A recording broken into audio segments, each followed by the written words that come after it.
কুষ্টিয়ার দৌলতপুরে ভারত সীমান্ত দিয়ে অবৈধ প্রবেশ ও মাদক চোরাকারবারি দিয়ে প্রতিহত করতে জনসচেতনতামূলক সভা করেছে বিজিবি।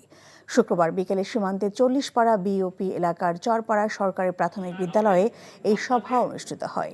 স্থানীয় জনসাধারণ ও গণ্যমান্য ব্যক্তিদের উপস্থিতিতে মত বিনিময় সভায় বক্তব্য রাখেন কুষ্টিয়া 47 ব্যাটালিয়ন বিজিবির অধিনায়ক লেফটেন্যান্ট কর্নেল মাহবুব মুর্শেদ রহমান। সভায় এলাকার সুধীজন ও জনপ্রতিনিধিরাও বিভিন্ন মতামত তুলে ধরেন। টাকা চুরির জন্য যদি আমার গলায় জুতার মালা পরাইতে হয়, তাহলে আমার শালীর সাথে প্রতারণা করার জন্য তোর ফাঁসি হবে।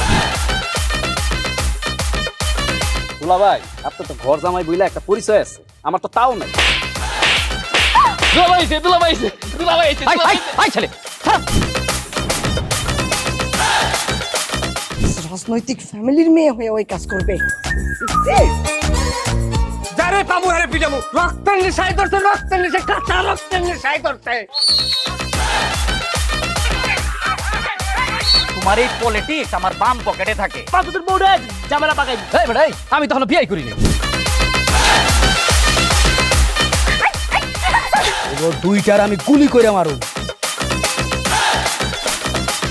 মাসুদরা কোনোদিন ভালো হয় না।